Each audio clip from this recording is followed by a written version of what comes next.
आपको पुनः स्वागत करता हूं आज की कक्षा में। तो आज की कक्षा में हम लोग क्या क्या देखेंगे उसके बारे में मैं आगे बताता हूं कि पहले पिछले जितनी भी कक्षाएं हुई हैं उसका हम लोग क्विक रिकैप करेंगे। उसके बाद इस अध्याय का जो ओवरव्यू है उसको देखेंगे। उसके बाद पूरा का पूरा जो अध्याय में जो सारी विषय वस्तुओं का वर्णन किया गया है वो देखेंगे। और उसके बाद हम लोग कॉल टू एक्शन, मतलब कि हमें क्या करना है इस अध्याय को सुनने के बाद, उसके ऊपर चर्चा करेंगे। और उसके बाद अंततः पूरे के अध्याय की जो समरी है या फिर सारांश है उसको चर्चा करेंगे। तो अब तक हमने अध्याय 1 और अध्याय 2 में क्या क्या देखा। तो अध्याय 1 में तो हमने देखा कि कैसे अर्जुन और कृष्ण पूरे के पूरे जो युद्ध क्षेत्र है उसकी समीक्षा कर रहे हैं, कहाँ पे कौन खड़े हैं, कौन कौन लड़ने के लिए तैयार हैं। और वहां पे होती है अर्जुन का माथा पूरा चकराने लगता है, हाथ से गांडी छूटने लगता है, पूरा शरीर पे कंपन रोमांच उठता है। और इस स्थिति में वो दिग्भ्रमित हो जाते हैं, किंग कर्तव्य में उड़ जाते हैं कि क्या करना है मुझे यहाँ पे। तो पूर्ण रूप से वो विवल हो उठते हैं, अपने सगे संबंधियों के प्रति आसक्ति के कारण बहुत ही ज्यादा विवल हो उठते हैं और अपने कर्तव्य से वो विमुख हो जाते हैं। तो यही उनकी दुर्दशा है। तो अध्याय दूसरे में हमने 5 चीजों के बारे में देखा था। पहला है कि सफरिंग मैनेजमेंट, तो वो देखा था हमने कि समस्याओं का निदान कैसे किया जाए। तो समस्याओं का निदान कैसे किया जाएगा? अगर आप भगवान श्री कृष्ण की बातों को अगर अक्षर सा पालन करते हैं तो समस्याओं का निदान है। तो वो हमने देखा था। उसके बाद हमने देखा कि समस्याओं का निदान होता कहाँ से, जड़ कहाँ है। तो वो है हमारी जो पहचान है, पहचान के ऊपर ही विपत्ति है। हम कौन है यही पता नहीं है। तो सबसे पहले पहचान को समझना बहुत जरूरी है। तो इसलिए भगवान श्री कृष्ण ने पहचान की विपत्ति को वहां पे क्या किया, उसको सुलझाया और बताया अर्जुन को कि हे अर्जुन, हम लोग सभी नित्य हैं और आत्मा हैं और हमारी कभी मृत्यु नहीं होती। इस तरीके से तीसरे सेक्शन में दूसरे अध्याय के इसमें बताया गया है कि हमें नियत कार्य करना चाहिए। नियत कार्य करने से हमें शारीरिक सुख की तो कम से कम प्राप्ति होती ही है कि नहीं। शारीरिक सुख की प्राप्ति करने के लिए हमें नियत कर्म करना बहुत ही ज्यादा जरूरी है। ऐसा ये तो सभी लोगों को पता है। और उसके बाद हमने देखा कि नियत कर्म करते रहने से भी क्या होती है कि सिद्धि की प्राप्त होती है, सिद्धि प्राप्त होती है। और उन सिद्ध लोगों के या फिर उन परफेक्ट लोगों के, मतलब पूर्ण आनंद में लोगों का क्या लक्षण है उसके बारे में हमने देखा। तो ये सारे चीज हमने देखे द्वितीय अध्याय में। और तृतीय अध्याय में हम लोग इस तृतीय अध्याय को 4 भागों में बांटे हैं। तो पहला है कि वर्क वर्क वर्क, मतलब काम करो काम करो काम करो। भगवान श्री कृष्ण पूरा का पूरा जो 6 अध्याय है उसमें काम करने को बहुत ज्यादा जोर दे रहे हैं। हमें काम नहीं छोड़ना है। तो पहले श्लोक से लेके 9वें श्लोक तक इसका चर्चा किया गया है, वर्क वर्क वर्क। दूसरा है 10वें श्लोक से 16वें श्लोक तक, जिसमें बताया गया है कि मनुष्य जीवन जो है वो सैक्रिफाइस या फिर यज्ञ करने के लिए प्राप्त हुआ है या फिर मिला है। और उसके बाद तीसरा है लीडरशिप सूत्र या फिर नेतृत्व के जितने भी फॉर्मूलाज हैं, सूत्र हैं, उसका वर्णन किया गया है। और अंत में है हमारे अपने सबसे बड़े दुश्मन या शत्रु को कैसे पराजित कर सकते हैं, कैसे उसके ऊपर विजय प्राप्त कर सकते हैं और कैसे अपना जीवन और भी परफेक्ट कर सकते हैं, उसके बारे में चर्चा है लास्ट में। तो कंजुगेटिव जितने भी और श्लोक हैं उसके ऊपर इन दोनों सेक्शन का चर्चा है। तो पहला सेक्शन है, पहला भाग है वर्क वर्क वर्क, काम करना है काम करना है काम करना है। सभी लोग बोलते हैं ना आजकल तो हर जगह ये प्रोवर्ब हो गया है, काम करो काम करो। अरे अगर कोई हम जैसा व्यक्ति अगर किसी से बात करते हैं तो बोलते हैं अरे काम क्यों नहीं करते, मतलब हम भी तो काम करते हैं, है कि नहीं। तो काम करना, या कुछ लोग बोलते हैं काम करना ही पूजा है। तो ये सारी जितने भी सारे जो है ना जो मुहावरे हैं, कहावत जो देख सुनने को मिलता है पूरे भारतवर्ष में, मुख्य रूप से उत्तर भारत में ऐसा सुनने को अवश्य ही मिलता है। तो सब कुछ का निदान आज हो जाएगा, ठीक है। तो मैं आशा करता हूं कि सभी आप लोग नोटबुक पेन लेके बैठे हैं। आशा है कि आप लोग सभी नोटबुक पेन लेके बैठे हैं। तो बहुत ही अच्छा होगा कि जितने भी अच्छे पॉइंट्स हैं उसको आप लोग नोट कर सकते हैं और उसके बाद अपने जीवन पर उसको अमल में ला सकते हैं, ठीक है। तो हम लोग आगे बढ़ते हैं। तो वर्क वर्क वर्क, तो ये वर्क वर्क वर्क जो है, इसके ऊपर जो की श्लोक है वो है तृतीय अध्याय का ये 11वां श्लोक 13वां श्लोक है। तो यहाँ पे 2 लिखा जा चुका है, उसके कारण थोड़ा कंफ्यूजन हो रहा था। यस्तु इंद्रियाणि मनसा नियम्यारभते अर्जुन कर्मेंद्रिया कर्मयोगम असक्ता सा विशिष्यते। इसमें भगवान श्री कृष्ण बताते हैं कि कोई भी व्यक्ति को अपना काम नहीं छोड़ना चाहिए, बल्कि कर्म योग में स्थित होके वो उसे क्या करना चाहिए, कर्म योग करना चाहिए, अपना कार्य करते रहना चाहिए। और उसके बाद एक बहुत ही अच्छी सीढ़ी के बारे में चर्चा है, उसको कहते हैं योग की सीढ़ी, उसको कहते हैं योगा लैडर या फिर योग की सीढ़ी। उसे समझना हमें बहुत ही ज्यादा जरूरी है। तो ये योग की सीढ़ी में क्या है, तरह तरह के योग हैं। तो सबसे नीचे में अगर देखेंगे तो इस योग की सीढ़ी में क्या है, थीफ लाइफ, मतलब चोरों का जीवन। उसके ऊपर में है कर्म कांड, उसके ऊपर में है कर्म योग, उसके ऊपर में है ज्ञान योग, उसके ऊपर में है ध्यान योग, उसके ऊपर में है भक्ति योग, और सबसे ऊपर में है क्या, सिद्धि या फिर परफेक्शन। तो ये किन के लिए है, ये किन के लिए, मनुष्यों के लिए, या अन्य जीवों के लिए नहीं, ठीक है। तो थीफ लाइफ क्या होता है, थीफ लाइफ मतलब कि चोरों का जीवन, मतलब कि हमारा लाइफ बहुत ही एक्टिव है लेकिन किसी भी सैक्रिफाइस को नहीं करते हुए अगर हम लोग करते हैं तो वो कहा जाता है चोरों का जीवन। उसके बाद दूसरा होता है कर्म कांड, मतलब कि हम एक्टिव हम काम कर रहे हैं लेकिन उसमें कोई भी सैक्रिफाइस नहीं है, सॉरी थोड़ा सा सैक्रिफाइस है, तो वो कहा जाता है कर्म कांड। और फिर तीसरा है हम एक्शन में है, अपने कार्यों को कर रहे हैं, लेकिन जो कार्य कर रहे हैं उसके फ्रूट को या फिर उसके रिजल्ट को अगर हम लोग सैक्रिफाइस करते हैं, यज्ञ करते हैं, तो क्या है, क्या कहलाता है वो, उसको कहता है कर्म योग। तो इस तरीके से कर्म योग जब आगे बढ़ता है जिसमें ज्ञान की बहुलता हो जाती है, तो लोग उतना ज्यादा काम नहीं करते, काम करने से थोड़ा सा हटते हैं और उनकी जो बुद्धि थोड़ा प्रखर होती है और ब्रह्मन क्या है, परमात्मा क्या है, ऐसा ज्यादा सोचने में लगते हैं, तो उसे क्या आता है, ज्ञान योग। उसके बाद आता है ध्यान योग, उसके बाद आती है भक्ति योग। तो भक्ति योग में फिर से क्या है कि बहुत ही एक्शन का जरूरत होता है, लेकिन ये योग की जो सीढ़ी है उसमें ज्ञान और ध्यान से भी ऊपर है। तो यहाँ पे युक्ति है जो कि भगवान श्री कृष्ण बताना चाहते हैं अर्जुन को, जो अगले इस प्रेजेंटेशन में आपको दिख रहा होगा। तो भगवान चाहते हैं कि हे अर्जुन, आप कभी भी काम करना मत छोड़ो। आप कभी भी क्या काम करना मत छोड़ो, क्योंकि जब तक हमारा हृदय शुद्ध नहीं है, अगर हम लोग काम करना छोड़ देते हैं, अर्जुन क्या सोच रहा है कि अरे हमारे स्वजनों को मार के क्या फायदा, उससे अच्छा है कि हम लोग मैं वैराग्य ले लूं, है ना, लोटा कमंडल लेके चला जाऊं कहाँ, हिमालय की तरफ। लेकिन कृष्ण उनको बता रहे हैं कि अर्जुन, ये तुम्हारे लिए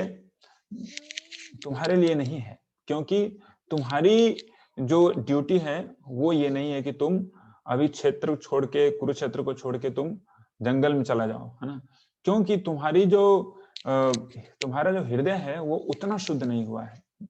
इसलिए हृदय की शुद्धि के अनुसार सबों के कर्म नियत किए गए हैं वेदों में।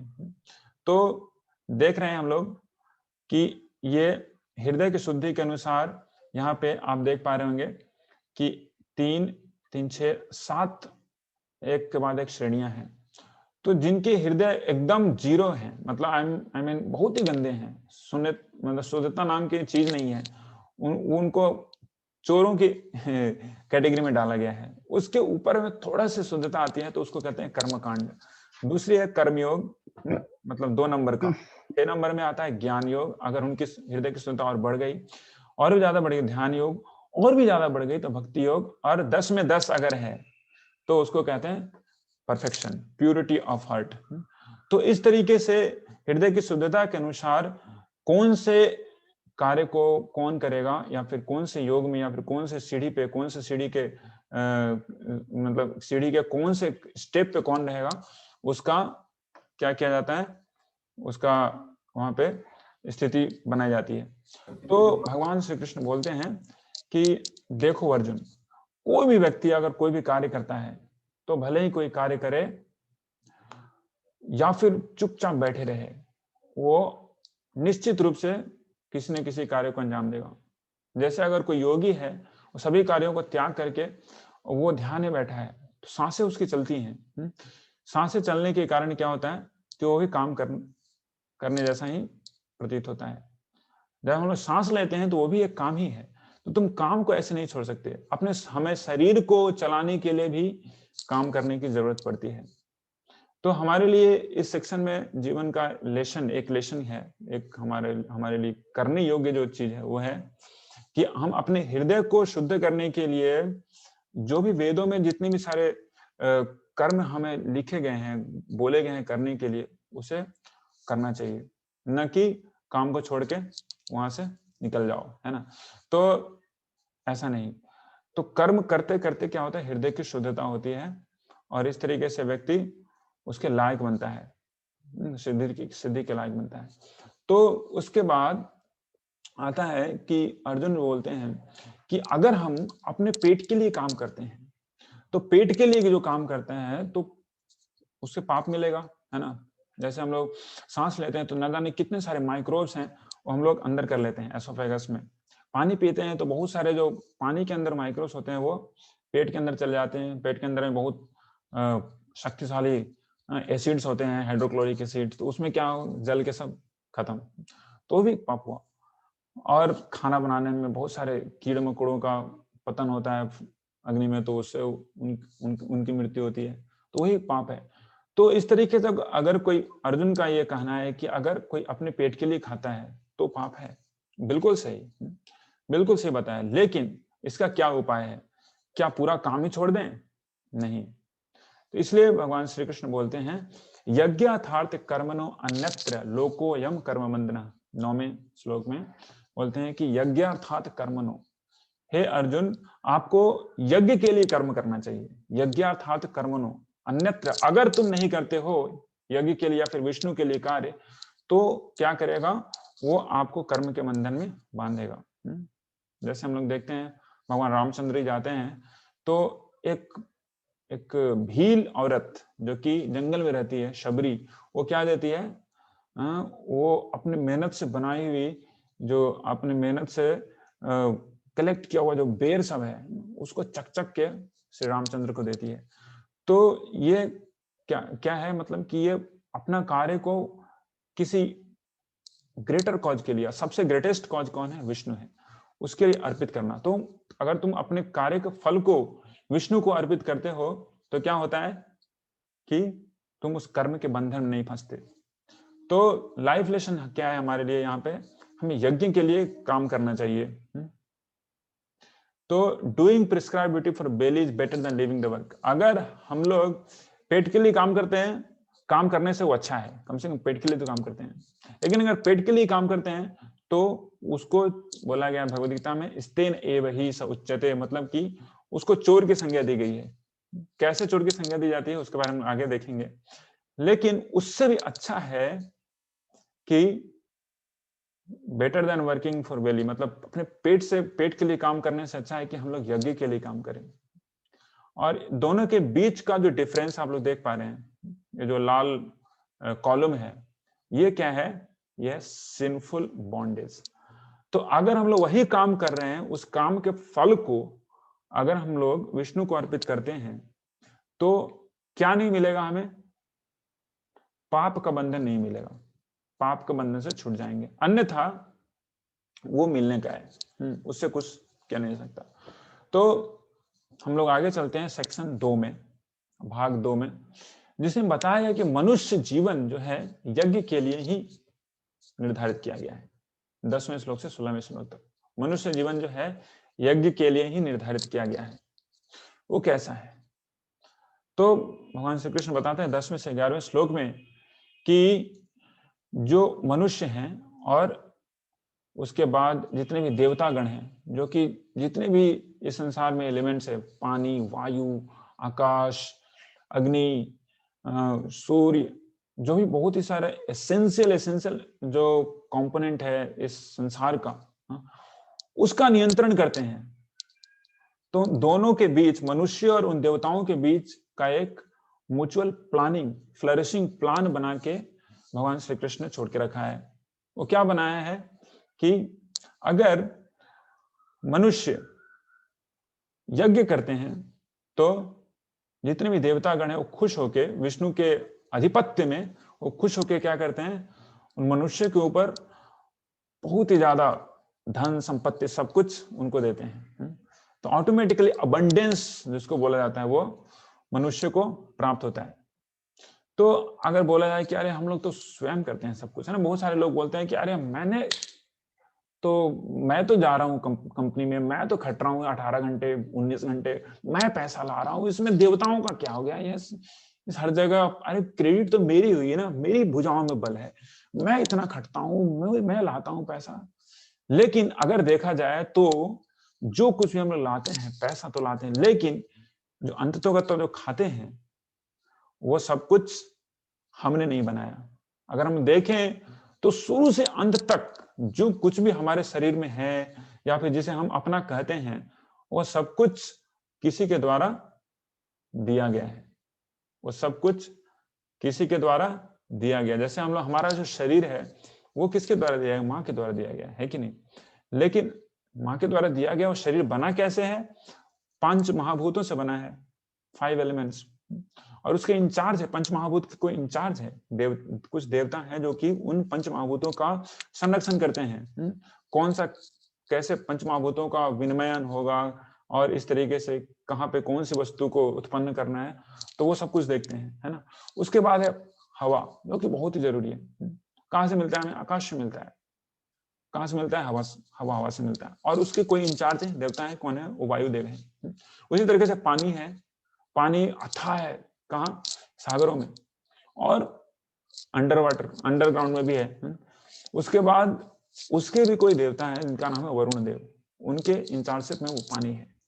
उसी तरीके से खाना है, धरती से निकलती है, और जब तक सूरज नहीं उगेगा तब तक धरती कुछ नहीं उपजा सकती है। और अगर धरती की उर्वरता नहीं है, अगर पानी ऊपर से नहीं बरस रहा है, तो भी कुछ नहीं हो सकता है। तो भूदेवी, सूर्यदेव और इंद्रदेव, बस तीनों का यहाँ पे क्या है?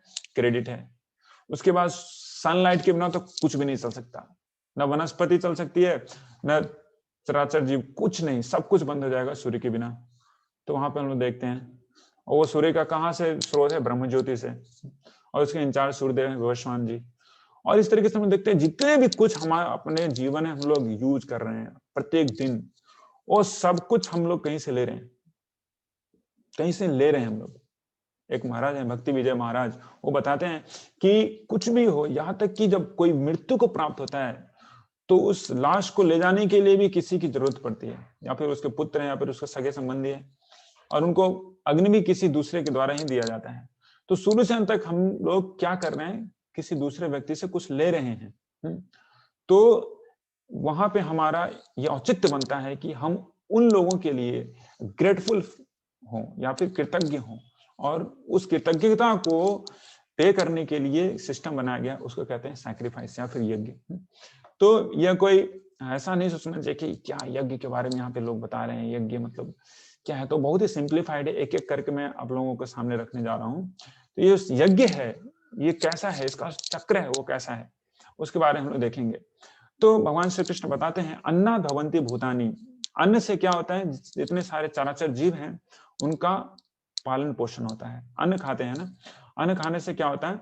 चराचर जीवों का निर्माण होता है। यहाँ तक मनुष्य का भी जो भरण पोषण मेंटेनेंस सब कुछ होता है, किससे होता है? अन्न से होता है।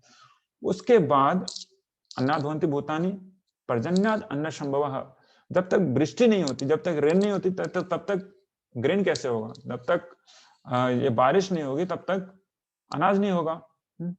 तो बारिश से अनाज होता है। लेकिन बारिश कैसे होती है? मनुष्यों के द्वारा किए गए यज्ञ से। और यहाँ पे बहुत लोगों को कुछ समझ में नहीं आता है, कैसे होता है? मनुष्य यज्ञ करते हैं तो बारिश होती है, मनुष्य यज्ञ नहीं करेंगे तो बारिश नहीं होगी। हाँ, ऐसा सही है। अभी जब हमारे श्री प्रभुपाद जी इस्कॉन के फाउंडर आचार्य हैदराबाद में जब 1971 में गए थे, तो हैदराबाद में लगभग 3 साल से बारिश नहीं हुई थी। लेकिन जब वो वहां पे गए तो वहां पे उन्होंने हरिनाम संकीर्तन किया, और उनके हरिनाम संकीर्तन के प्रभाव से जिस दिन उन्होंने हरिनाम संकीर्तन किया, 3 साल के बाद उस हैदराबाद जो जगह है उसका जो सूखा का ये उन्मूलन हुआ, और ये न्यूज़पेपर में आया था। तो अभी बारिश इसलिए हो रही है कि यहाँ पे कंसिडरेबल अमाउंट ऑफ लोग अभी भी हैं जो कि यज्ञों को कर रहे हैं, मुख्य रूप से जो संकीर्तन यज्ञ है। तो यज्ञ से वृष्टि होती है, और उसके बाद हम लोग आगे बढ़ते हैं। और यज्ञ कैसे होता है, यज्ञ कैसे हो सकता है? अपने नियत कर्म को करने से यज्ञ का संपादन होता है। और ये जो नियत कार्य हैं, नियत कर्म है लोगों के द्वारा, ये कहाँ पे वर्णित है? ये है वेदों में वर्णित। तो और वेद किसके द्वारा दिया गया है? तो ये सारा चक्र है, ये भगवत गीता में इस अध्याय में बताया गया है। और वेद किनके किनके मुख से निसृत वाणी है? वो है परम पुरुष के मुख से निसृत वाणी, यज्ञ पुरुष या फिर परम पुरुष विष्णु के मुख से निसृत वाणी है। तो ये है चक्र। तो पूरे के पूरे जो चक्र है, हम लोग देखते हैं कि सब कुछ मेंटेनेंस हो रहा है, उसमें परम ब्रह्म या परम विष्णु, यज्ञ पुरुष विष्णु का वहां पे क्या है? वहां पे अधिपत्य है। तो लेट्स गो अहेड। तो इस बहुत ही बड़ा जो साइकिल है उसको सिंप्लीफाई करना है, बस आपको मैं यहाँ पे बताना चाहता हूँ कि देखिए मनुष्य को क्या करना है। मनुष्य को परम पुरुष को जो खाते हैं ना, अंततोगत्वा तो लोग बाहर से क्या करते हैं? खाते ही हैं सबसे ज्यादा। तो जो खाते हैं उसको अर्पित अगर करें तो सारा यज्ञ का फल उसे मिल जाएगा, जो खाते हैं। इसलिए भगवान श्री कृष्ण ने बताया कि यद करोषि यद अस्नासी यद जुहोसी ददासी यत, जो कुछ भी खाते हो वो मुझे अर्पित करके खाओ। तो ये पूरा का जो पूरा साइकिल है उसका सिंप्लीफाइड वर्जन यहाँ पे है।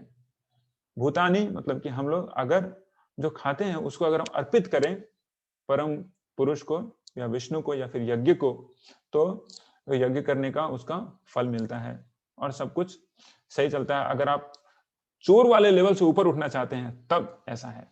तो यहाँ पे हमारे लाइफ लेसन क्या है कि अगर हम लोग खाते हैं विष्णु या यज्ञ के लिए अर्पित किया हुआ चीज, तो क्या होगा?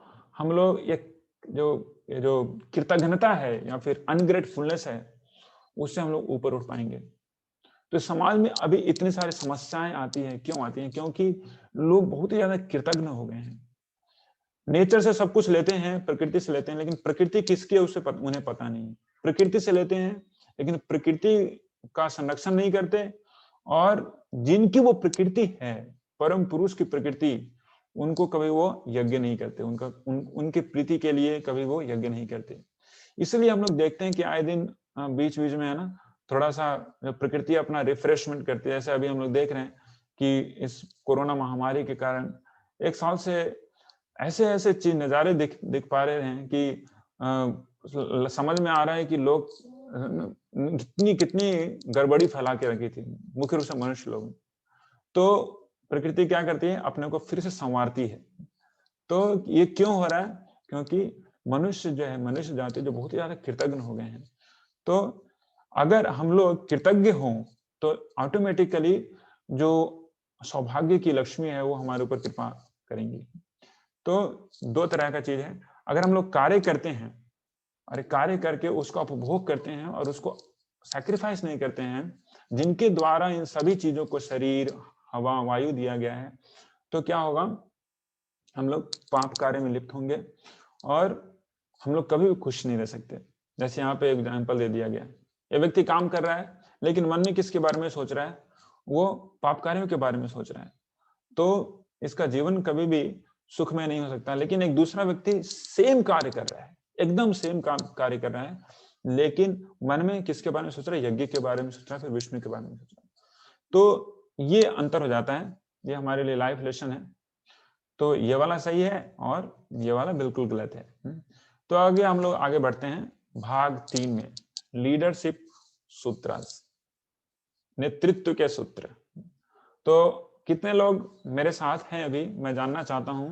अगर अभी आप लोग फॉलो कर रहे हैं तो कृपया लिख डालिए चैट बॉक्स में together with you TWY। उसके बाद में आगे बढ़ूंगा लीडरशिप सूत्र के लिए। Yes, so thank you so much all of you.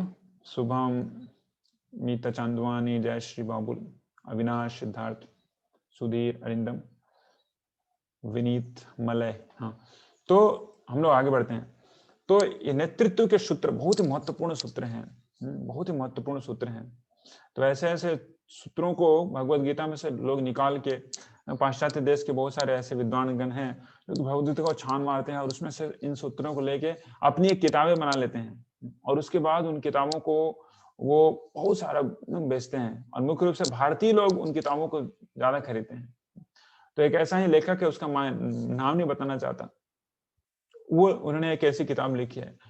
तो उन्होंने बताया है, ओपन खुले में उन्होंने बताया है कि मैंने सारे सूत्रों को भगवत गीता से ही लिया, लेकिन मेरी जो किताब है वो बेस्ट सेलर में है भारतवर्ष में, लेकिन भगवत गीता कोई नहीं पढ़ते हैं। क्यों?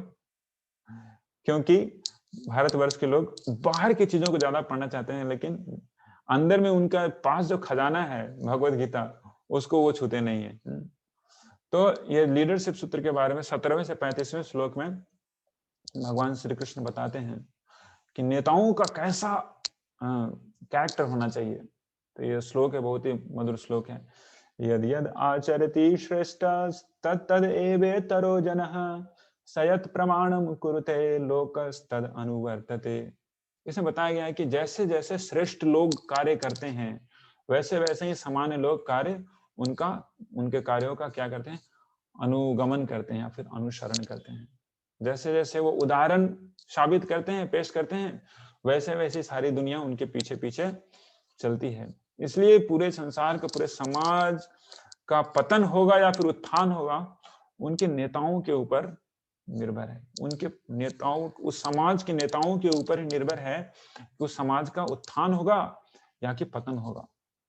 तो सभी कोई आप लोग जितने भी यहाँ पे अटेंड कर रहे हैं सभी लीडर्स हैं जो कि एक समाज को या फिर समाज के एक हिस्से को प्रभावित कर सकते हैं। तो जो यहाँ पे फिर अर्जुन के बारे में हम लोग फिर से आगे चर्चा करते हैं। तो अर्जुन बोलते हैं कि ठीक है, आप बोल रहे हो काम करने के लिए, तो ठीक है, लेकिन मुझे नहीं लगता कि मुझे काम करना चाहिए, मैं सेल्फ सेटिस्फाइड हूं। तो फिर भगवान श्री कृष्ण बोलते हैं कि देखो अर्जुन, बहुत सारे लोग सेल्फ सेटिस्फाइड भी होते हैं, लेकिन वो आत्मतृप्त होते हुए भी वो अन्यों को कार्य करते रहने के लिए क्या करते हैं? उत्साह देते हैं, उनको कार्य करने के लिए प्रेरित करते हैं। क्योंकि अगर कोई व्यक्ति कार्य करना छोड़ दिया तो उस व्यक्ति का क्या होगा? लोग फॉलो करेंगे, क्योंकि वो नेता है और नेता के पीछे जितने सारे लोग हैं उनके अनुसार वो स्वतः ही फॉलो करेंगे। उससे क्या होगा कि पूरे के पूरे समाज का पतन हो जाएगा। तो भगवान श्री कृष्ण स्वयं बोलते हैं कि देखो, मेरे लिए इस संसार में कोई भी कार्य ऐसा नहीं जो कि करने योग्य है। मैं अगर कुछ भी नहीं करूं, सोए सोए सब कुछ हो जाएगा जो कि मैं चाहता हूं। मेरी योग की शक्ति ऐसी है, क्योंकि मैं परम नियंता, परम पुरुष हूं, लेकिन फिर भी मैं अभी भी काम करता हूं। क्यों? लोगों को बताने के लिए कि काम नहीं करना, काम करना छोड़ना नहीं है, क्योंकि उनके हित में है ये। अगर वो कार्य करना छोड़ देंगे तो मैं पूरे के पूरे समाज को मैं नरक में भिजवा सकता हूँ। मेरे पास ऐसी क्षमता है, क्योंकि मैं नेता हूँ। भगवान श्री कृष्ण ने खुद को बताया। और ऐसे पुरातन काल में ऐसे महान महान राजा हुए हैं, जैसे जनक महाराज, इसकी संज्ञा यहाँ पे दी गई है। जनक महाराज, प्रहलाद महाराज, भीष्म पितामह, ऐसे महान महान शूरवीर राजागण भी क्या किए हैं? आत्मतृप्त होने के बावजूद भी अन्य लोगों को कार्य में नियुक्त करने के लिए, जिससे कि उन सामान्य लोगों का हृदय का शुद्धिकरण हो, इसके लिए वो क्या किए हैं? कार्य किए हैं। वो कार्य को छोड़े नहीं है। प्रहलाद महाराज 5 वर्ष की उम्र में ही भगवान नारायण से उनका साक्षात्कार हो गया था, फिर भी वो राजा बने और फिर भी वो राजा बन के शासन काल अपने शासन उन्होंने शासन किया और बहुत ही अच्छे से शासन किया। उसी तरीके से जनक महाराज है, जिसकी संज्ञा भगवान श्री कृष्ण स्वयं देते हैं। भीष्म पितामह को कोई नहीं जानता। और यहाँ पे हैं, अगर बोलें कि हाँ वो तो पुराने लोग थे, वो प्रहलाद तो सतयुग के थे, जनक महाराज त्रेता के थे, भीष्मदेव द्वापर के थे, लेकिन ऐसे महान जन अभी भी मौजूद हैं कलयुग में भी, जैसे श्रील प्रभुपाद जैसे रिसेंटली। तो और अभी भी अगर एग्जाम्पल देखें तो ऐसे महान महान गण हुए हैं श्रील प्रभुपाद की कृपा से। जैसे एक व्यक्ति था जिसका नाम है जॉर्ज हैरिसन, वो बीटल्स एक बहुत ही फेमस रॉक बैंड की एक ये थी, उनका ग्रुप था बीटल्स। उसमें एक व्यक्ति था जॉर्ज हैरिसन, वो हरे कृष्ण महामंत्र का कीर्तन किया करता था। तो वो गायक भी था और भगवान श्री कृष्ण का भक्त भी था। उसी तरह ऋषिकेश मफतलाल है, अभी भी हैं ऋषिकेश मफतलाल, बहुत बड़े एंटरप्रेन्योर हैं मुंबई के, और वो वैष्णव हैं। वो काम करना छोड़ा नहीं उन्होंने। उसी तरीके से यहाँ पे आप देख रहे हैं एक मॉडल है, पोलैंड की मॉडल है एन शॉफुस, जो कि एक वैष्णवी भी हैं। तो उसी तरीके से हम लोग देखते हैं यहाँ पे अल्बर्ट ब्रश फोर्ड हैं, एक बिजनेसमैन है, कार के सबसे बड़े कार का जो इंडस्ट्री है उसके एक बहुत बड़े शेयर होल्डर हैं अल्बर्ट ब्रश फोर्ड। तो वो भी क्या करते हैं, कार्य करते हैं अभी भी वही, लेकिन भक्त हैं, वैष्णव हैं। तो इस तरीके से ये जो एग्जाम्पल है लीडर्स हैं जो कि सैक्रिफाइस किए हैं अपने जीवन में उन्नत कार्य को करने के लिए, तो उनका उदाहरण है। तो कोई व्यक्ति बोल सकता है ठीक है भगवान श्री कृष्ण को फॉलो करना चाहिए, तो बहुत सारे लोग बोलते हैं ठीक है भगवान श्री कृष्ण को फॉलो करना चाहिए, तो भगवान श्री कृष्ण तो ऐसे ऐसे कार्य भी किए हैं जो कि फॉलो नहीं किया जा सकता है। तो बाद में बोलते हैं अरे भगवान श्री कृष्ण को फॉलो बिल्कुल नहीं करना चाहिए। तो क्या करना चाहिए भगवान श्री कृष्ण के कार्यों को? भगवान श्री कृष्ण ऐसे जीवन में उनके प्रकट लीला काल में उन्होंने ऐसे ऐसे कार्यों में किए हैं जिनको हम क्या कर सकते हैं, अनुगमन कर सकते हैं उन कार्यों का। लेकिन कुछ ऐसे ऐसे भी कार्य हैं जिनको हम लोग अनुगमन नहीं कर सकते या फिर इमिटेट नहीं कर सकते, उसको बोलते हैं अनुकरण। तो दो चीज है, अनुकरण और अनुसरण।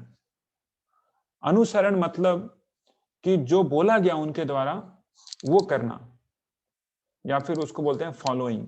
और दूसरा है अनुकरण, मतलब कि जैसा जैसा वो करते हैं वैसा वैसा करना। तो इस तरह से हम देखें, अगर भगवान श्री कृष्ण ने भगवत गीता बोली तो हमें उनका अनुसरण करना चाहिए, भगवत गीता को पढ़ के उसे दूसरों को भी बताना चाहिए, ना कि हम भी एक स्वांग रचे, हम भी कुरुक्षेत्र में जाए, बहुत बड़ी लड़ाई करने का एक स्वांग रचे, वहां पे अपना मेरा अर्जुन है और उसको हम भगवत गीता सुनाते हैं। ऐसा नहीं कर सकते। वहां पे विश्व रूप का दर्शन करवाने का हम लोग स्वांग रच रहे हैं, ऐसा कोई नहीं कर सकता। ये अनुकरण इमिटेशन है, कोई नहीं कर सकता। उसी तरह से भगवान श्री कृष्ण ऐसे बहुत सारी लीलाएं की जो हम लोग भी कर सकते हैं। लेकिन क्या हम लोग गोवर्धन नामक पहाड़ को उठा सकते हैं? भगवान ने गोवर्धन नामक पहाड़ को उठाया। अगर तो इसका हम लोग क्या कर सकते हैं, इनका हम लोग अनुसरण कर सकते हैं भगवान श्री कृष्ण का। जैसे जितने भी ब्रजवासी थे उन्होंने भगवान श्री कृष्ण का शरण लिया, वैसे भगवान श्री कृष्ण का शरण ले सकते हैं। लेकिन अगर कोई बोले अगर ऐसा कोई पत्थर या फिर पहाड़ उठाने के लिए, तो हम लोग नहीं उठा सकते, है कि नहीं? ये इम्पॉसिबल है। उसी तरीके से भगवान को तो अंतःकरण में या फिर पूर्ण रूप से आत्म तृप्त है, आत्माराम है, फिर भी उन्होंने 16,000 शादी की। तो इसका अनुसरण कर सकते हैं कि हमें भी शादी करनी चाहिए, बिना शादी का ऐसे नहीं जीना चाहिए, है? ये अनुसरण करना चाहिए। लेकिन शादी करना चाहिए, एक से शादी कर लेना चाहिए। लेकिन अगर कोई इसका अनुकरण करना चाहे, 16,000 से अगर शादी करना चाहे, तो वो मर जाएगा बेटा। उसी तरीके से भगवान श्री कृष्ण ने कालिया नामक एक सांप के ऊपर उन्होंने नृत्य किया, है ना? तो इसका हम लोग अनुसरण कर सकते हैं। कैसे? उन नृत्यों, उन कथाओं का स्मरण करके, उनको अन्यों को बता के। लेकिन अगर हम लोग ऐसा ही कुछ करना चाहें, बड़े से नाग के ऊपर नृत्य करना चाहें, तो क्या हम कर सकते हैं? नहीं कर सकते, है कि नहीं? बड़े से नाग, जो कि इतने सारे फण के नाग हैं, उनकी तो बात ही हटाइए, कोबरा के पास में जाने से डर लगता है लोगों को आजकल। तो ये है अनुसरण अनुकरण में अंतर। तो आगे हम लोग बढ़ते हैं। जो नेताओं के जो गुण हैं, 9 गुण जिनके बारे में भगवान श्री कृष्ण इस अध्याय में बताते हैं, उसके बारे में हम लोग एक एक करके चर्चा करेंगे। पहला गुण क्या है कि जो नेता होते हैं वो ऐसा नहीं कि पीछे में बैठ के ऑर्डर देते हैं, तू आगे बढ़ मैं पीछे पीछे हूं, नहीं। वो खुद वो कार्य करते हैं और अन्यों को उस कार्य को करने के, उस अच्छे कार्य को करने के लिए प्रेरित करते हैं। वो स्वयं ही आगे रहते हैं। ऐसा नहीं कि पीछे बैठ के सिर्फ आज्ञा दिए जा रहे हैं, ऑर्डर दिए जा रहे हैं, हाँ तू कर ले, तू कर ले, ये कर ले, वो कर ले, नहीं, ऐसा नहीं। तो ये है पहला। तो दूसरा है कि जो नेता होते हैं वो जितने भी स्क्रिप्चर्स हैं, वैदिक स्क्रिप्चर्स, वैदिक स्पेसिफिकली जो भगवत गीता है, सारे वेदों का जो सार है, उसके ऊपर वो कार्य करते हैं, न कि अपना मन गढ़ंत विमसिकली कार्य नहीं करते। मन में जो आया बोल दिया, मन में जाए वैसा ही कुछ फरमान जारी कर दिया, नहीं, वैसा नहीं करते। उसके बाद तीसरा है वो भगवान श्री कृष्ण के एक इंस्ट्रूमेंट के अनुसार काम करते हैं। जितने बड़े बड़े नेता हुए हैं, बड़े बड़े नेताओं में अगर गिने तो अभी तक आपको 2-3 शताब्दियों से पहले के जितने भी सारे नेता हैं अगर रहे होंगे तो उनमें से एक भी का चेहरा आपको आपके जेहन में, आपके मन में नहीं होगा। लेकिन हम लोग देखते हैं कि पास्ट में इतने बड़े बड़े नेता हुए हैं, बलि महाराज, परीक्षित महाराज, युधिष्ठिर महाराज, हनुमान, ऐसे ऐसे बड़े बड़े नेताओं को आज अभी भी लोग याद करते हैं। क्यों याद करते हैं? कि क्योंकि इतने सारे जो सब नेता हुए हैं वो नारायण के उनके पपेट के जैसे, मतलब या उनके क्या बोलते हैं उसको, उनके इंस्ट्रूमेंट के रूप में कार्य करते हैं। तो ये हुआ तीसरा गुण। चौथा गुण जो होता है, जो बेस्ट लीडर होते हैं वो छोटे से तुच्छ कार्य के लिए, फिर तुच्छ कॉज के लिए वो काम नहीं करते। उनका जो कॉज बहुत बड़ा होता है, वो बहुत बड़ा सोचते हैं। वो बहुत बड़ा सोचते हैं। वो किसी व्यक्ति के बारे में नहीं सोचते, बल्कि किसी जाति के बारे में नहीं सोचते, किसी समाज के बारे में नहीं सोचते, बल्कि पूरे विश्व कल्याण के लिए सोचते हैं। जैसे सबसे ग्रेट लीडर्स होते हैं, उनका जो कॉज बहुत बड़ा होता है। भले ही वो छोटा सा काम करें, लेकिन उनका जो काम करने का जो कॉज है, उनका जो उद्देश्य है कार्य करने का, जिनके लिए वो कार्य कर रहे हैं, बहुत बड़ा होता है। और इससे बड़ा कार्य, इससे बड़ा कॉज, कारण क्या हो सकता है नारायण के सिवा? तो एक छोटी सी गिलहरी भी, जैसे हम लोग देखते हैं कि भगवान रामचंद्र की लीला में उन्होंने क्या किया कि एक छोटा छोटा पत्थर उठा के वो जो सेतु बंद हो रहा था लंका और भारतवर्ष के बीच, भारत के बीच, उसमें उसने सहयोग दिया। उसका कॉज बहुत बड़ा था, उसके कारण अभी भी उसका गुणगान होता है। एक छोटी सी गिलहरी का भी अभी भी लोग जानते हैं, गुणगान करते हैं, क्योंकि छोटी सी गिलहरी होने के बावजूद उसका जो कॉज है वो बहुत ही बड़ा है। तो ये चौथा गुण है। पांचवा गुण है कि जो लीडर होते हैं वो कार्य करते हैं, लेकिन कार्य के बाद जो क्रेडिट होता है उसके पीछे वो नहीं भागते, फ्रूट के पीछे नहीं भागते। वो बस उस कार्य क्यों कर रहे हैं उन्हें पता है, कारण क्या है, और वो कार्य करते जाते हैं, फ्रूट को बस अर्पित करते हुए भगवान को। तो वो बिना किसी आसक्ति के फ्रूट के वो कार्य करते हैं लीडर्स। छठा गुण है क्या कि वो अन्य लोगों को भी क्या करते हैं, ऐसे कार्यों में संलग्न करते हैं जिससे कि उनकी भी शुद्धिकरण हो पाए। जैसे हम लोग देखते हैं भगवान रामचंद्र जी, वो न जाने कितने सारे जंगल के बंदर, जंगल के रीछ, भालू, यहाँ तक कि स्पैरो या फिर यहाँ तक कि गिलहरी, सबको उन्होंने क्या किया, कार्य में, सेवा में लगाया, जिससे कि उनकी भी शुद्धिकरण, उनका भी उत्थान हो सके। तो इस तरीके से जो नेता होते हैं वो सबों के बारे में सोचते हैं, सबों का कैसे उत्थान हो। सातवां जो गुण है, लीडरशिप की क्वालिटी है, वो अपना कार्य अच्छे से करना चाहते हैं, दूसरे के कार्य में खलल या फिर दूसरे के कार्य को अच्छे से करने की चेष्टा नहीं करते। वो दूसरों से ज्यादा कंपैरिजन की भावना, या फिर जो एक दूसरे के बीच में जो कंपैरिजन का जो कंपटीशन भावना होता है, वो उसमें वो नहीं घुसते। अपनी कार्य को बहुत ही तन्मयता से अच्छे से निभाना वो चाहते हैं। तो यह है सातवां गुण लीडर्स का, और उसी कार्य की जो उनकी जो शैली है उससे अन्य को भी प्रभावित कर पाते हैं। आठवां जो है वो जो दो द्वंद्व है इस संसार में, क्या है, किसी के प्रति घृणा और किसी के प्रति आसक्ति, इससे ऊपर होकर वो काम करते हैं। जैसे हम लोग जानते हैं भगवान रामचंद्र जब वो जंगल से आते हैं, वन से आते हैं, वनवास काट के, तो जब वो अयोध्या आते हैं, अयोध्या में आने के बाद सबसे पहले वो माता कैकेयी के पास जाते हैं और उनको प्रणाम करते हैं। अगर हम जैसा कोई व्यक्ति हो, अगर किन्हीं के साथ अच्छा संबंध नहीं है, जिनके कारण हमें इतना दुख हुआ है, तो उनसे हम लोग क्या बनाते हैं, कुछ फासला बना के रखते हैं, उनसे घृणा पैदा कर लेते हैं। लेकिन जो लीडर होते हैं, जो नेता होते हैं, उन्हें ऐसा घृणा और आसक्ति दोनों से ऊपर उठ के वो कार्य करते हैं। तो जिन नेताओं के पास ये सारे गुण होते हैं, वो स्वतः ही बहुत ही उत्साही होते हैं। ये 9वां गुण है कि वो कभी भी आलस्य को प्राप्त नहीं करते। वो कभी भी आलस्य नहीं, उनके मन में कुछ कभी भी ऐसा नहीं हो रहता कि अरे मैं करूं तो क्यों करूं काम। उनके मन में ऐसा नहीं रहता है।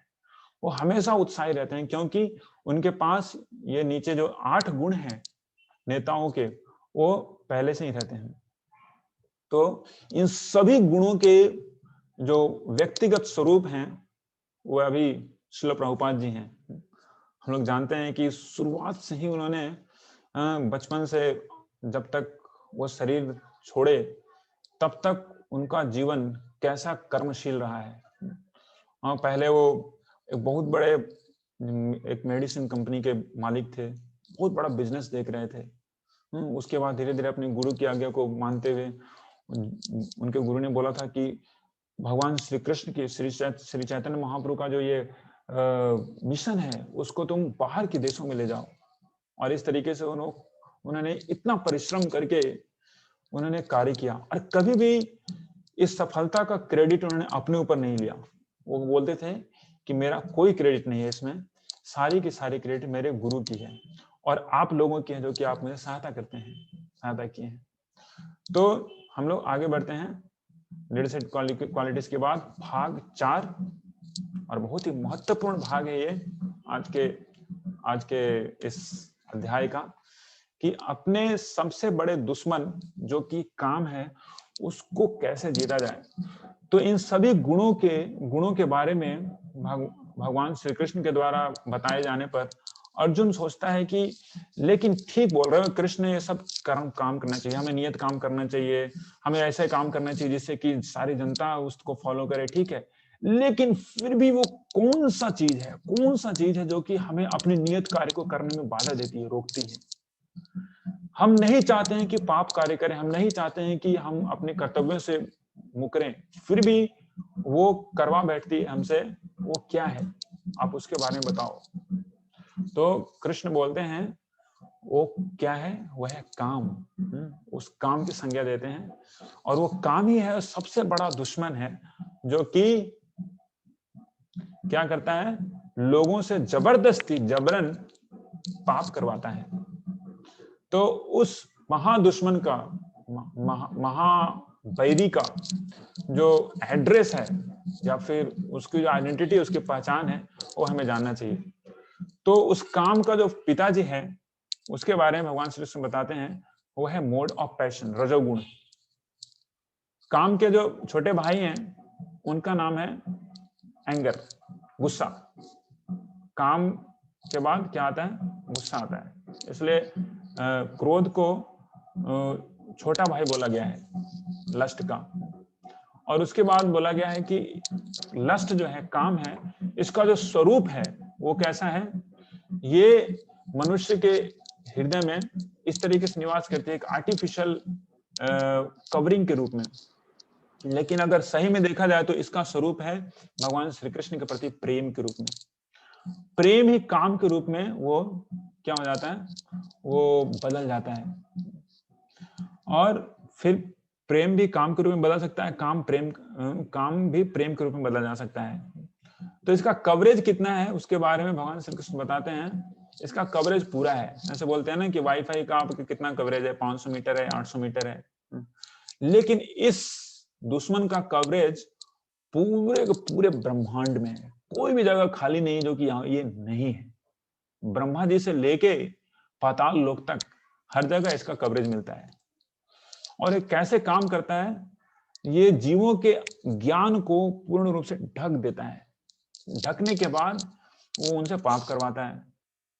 और ये कहाँ कहाँ पे स्थित होके काम करता है, उसके बारे में बताया गया है। 3 जगह पे स्थित रहता है, हमारी इंद्रियों के ऊपर, हमारे मन के ऊपर और हमारी बुद्धि के ऊपर। 3 जगह पे ये बैठ के अपना कार्य करता है।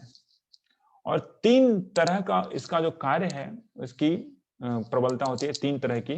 पहली होती है एक गर्भ में जैसा आच्छादन होता है वैसा, दूसरा होता है एक मिरर या फिर आईने के ऊपर जैसा आच्छादन होता है वैसा, और तीसरा होता है एक अग्नि के ऊपर धुएं का जैसा आच्छादन होता है वैसा। तो इस तरीके से ये जो हमारा जो दुश्मन है, सबसे बड़ा दुश्मन, उसे हमें जानना चाहिए, काम।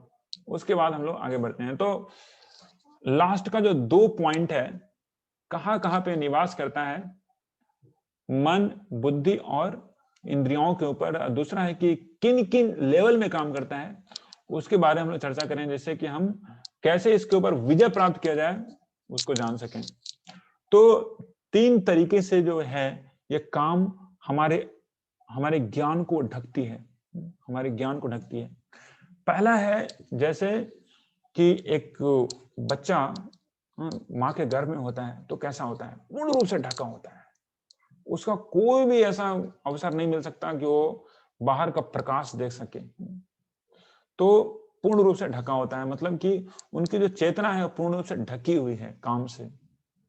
और दूसरा है उससे थोड़ा सा क्लीन है, जैसा कि एक मिरर के ऊपर या फिर आईने के ऊपर अगर धूल जम जाता है तो उसको हटाने के लिए क्या जरूरत है, एक कपड़े से आप पोंछ दीजिए तो क्या होगा कि आईना वो साफ हो जाएगा।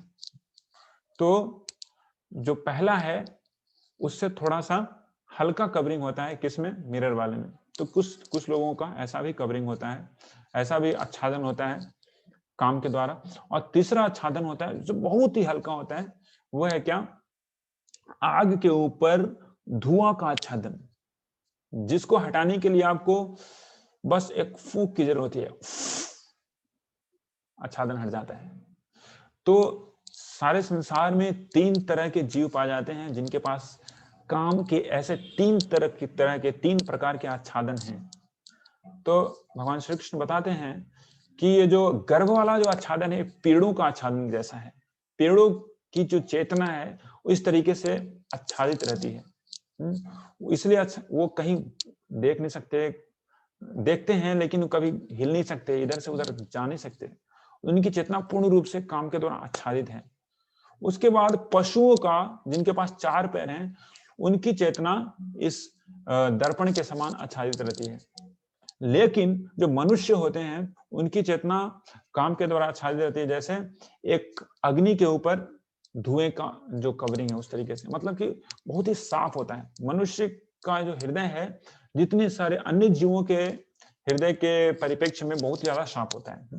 तो ये हमने देखा कि 3 प्रकार से वो काम करता है, लेकिन कहां कहां पे वो रहता है उसके बारे में यहाँ पे चर्चा है। भगवान श्री कृष्ण बताते हैं वो 3 जगह पर रहता है। अंततः हम लोग आत्मा है, आत्मा के ऊपर है क्या, इंटेलिजेंस, माइंड और ईगो, और उसके ऊपर है हम लोग, आई मीन द बॉडी, हमारा जो शरीर है। तो ये जो काम है वो 3 जगह पे बैठा है। कहां कहां पे स्ट्रेटेजिक पॉइंट पे बैठा है उसको हम लोग देखते हैं। पहला बैठा है सेंसस के ऊपर, ये लीजिए। उसके बाद वो बैठा है मन के ऊपर, और तीसरा है वो बैठा हुआ है हमारी बुद्धि में।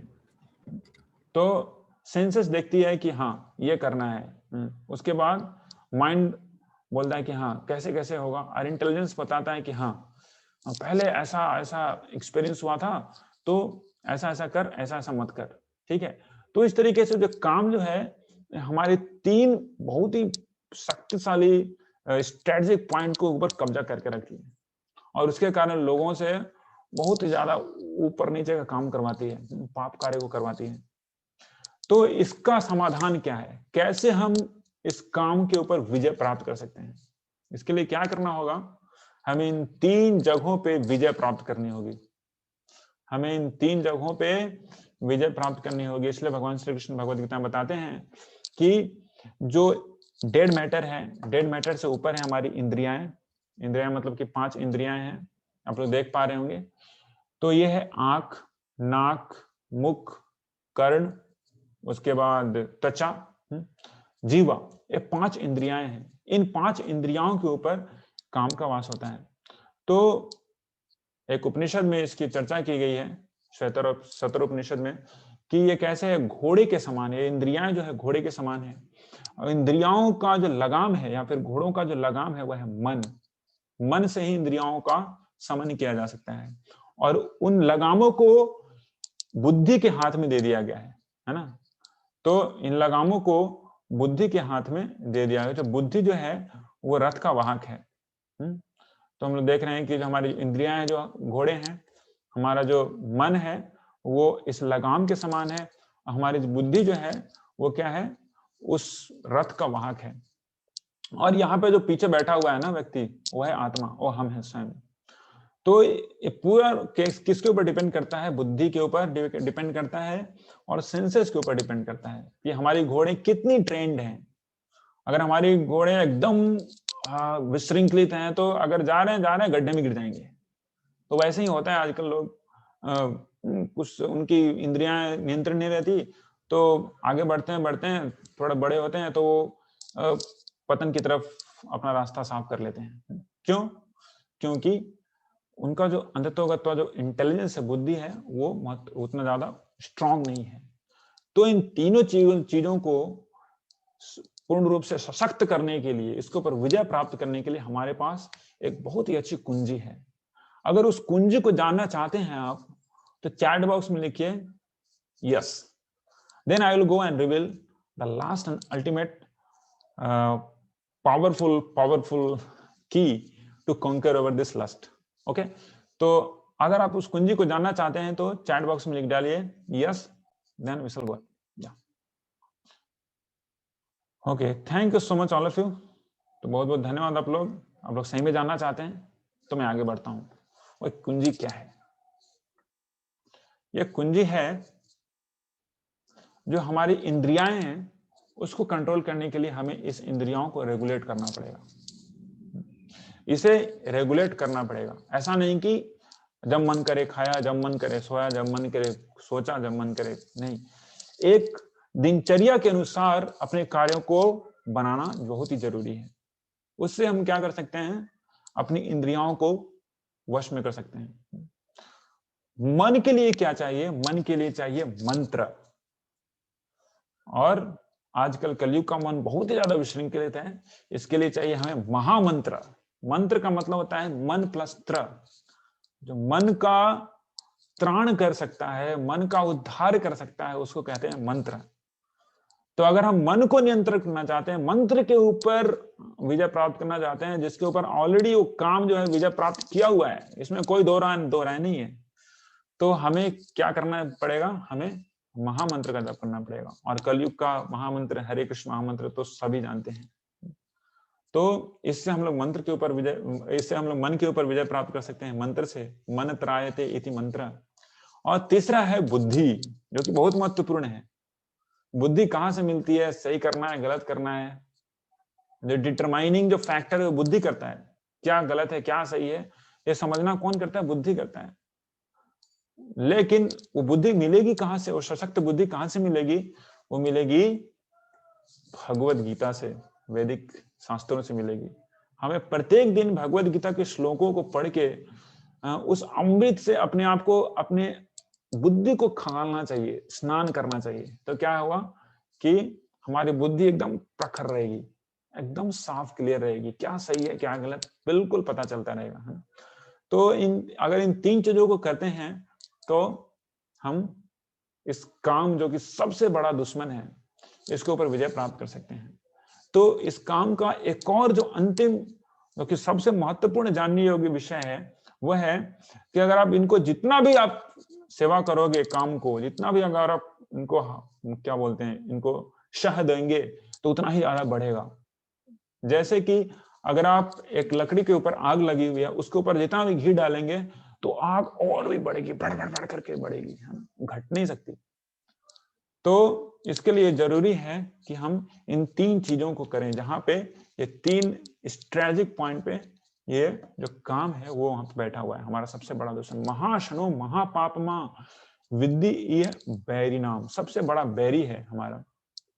तो आज हम लोग ने यही देखा। आज हम लोग समरी पे चलते हैं। अंततः हमने चारों का चारों भाग यहाँ पे कंप्लीट किया। तो पहले सेक्शन में हमने देखा था वर्क वर्क वर्क। तो इसमें भगवान श्री कृष्ण बता रहे हैं कि काम करना अपने काम को छोड़ने से अच्छा है। पहले से 9वें श्लोक में, 10वें से 16वें श्लोक में बताए हैं कि जो काम करते हैं, अगर अपने पेट के लिए काम करते हैं तो वो कर्म बंधन में बांधेगा, वो पाप कार्य को संलग्न कर सकता है। तो इसके लिए हम जो कार्य करते हैं उसके फल को हमें विष्णु को अर्पित करना चाहिए। तैत्तिरीय उपनिषद में लिखा हुआ है यज्ञो वै विष्णु, मतलब कि जो यज्ञ का मतलब हुआ विष्णु, तो विष्णु को अर्पित करना चाहिए। तो उससे क्या होगा कि वो कर्म का जो बंधन है वो हमें नहीं बांध पाएगा। उसके बाद हमने लीडरशिप सूत्र देखा कि पूरे इतिहास में, विश्व के इतिहास में सबसे बड़े महान नेता जो कि अभी भी जाने जाते हैं वो सभी वैष्णव ही हुए हैं, और इस तरीके से और होते भी रहेंगे। और उसके बाद हमने देखा लास्ट में, अगर हम अपने सबसे बड़े दुश्मन जिसको हम लोग आज जान पाए हैं वह है काम, उसके ऊपर विजय प्राप्त करना चाहते हैं तो हमें क्या करना होगा, अपनी इंद्रियों को संयम करना पड़ेगा, नियमित एक नियम की श्रृंखला में लाना होगा। उसके बाद हमें मन को संयम करने के लिए महामंत्र का जप करना चाहिए, और बुद्धि को प्रखर और बहुत ही मजबूत बनाने के लिए क्या करना चाहिए, भगवत गीता का प्रत्येक दिन Bhagavad Gita as it is का पाठ करना चाहिए। तो आज की सेशन में हमारे लिए कॉल टू एक्शन, कृपया नोट डाउन करें। कॉल टू एक्शन हमें करना क्या है, हम अपनी इंद्रियों को संयमित करें, हरे कृष्ण महामंत्र का जप करें कम से कम 108 बार, जो कि 5 से 7 मिनट लगता है, और प्रत्येक दिन भगवत गीता यथायथ का एक श्लोक कम से कम पढ़ें।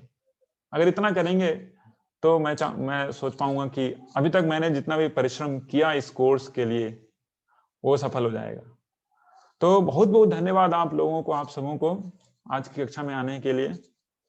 बहुत ही पेशेंस से आपने 1 घंटा मेरे साथ बिताया, इसके लिए मैं बहुत ही आभारी हूँ। और अगर कोई डिस्कशन है, अगर कोई प्रश्न है तो आप पूछ सकते हैं। ऑफ कोर्स वो जो गूगल फॉर्म है उसके द्वारा पूछ सकते हैं, या फिर इस मेल आईडी से आप मुझे मेल कर सकते हैं nitai.chandra.jps@gmail.com। और इस तरीके से हम लोग आगे बढ़ेंगे। आशा है कि आप क्विज सब कुछ कर रहे हैं और एंजॉय कर रहे हैं इस कोर्स को। तो अगले सेशन तक के लिए हरे कृष्णा, बहुत बहुत धन्यवाद आप सबों को।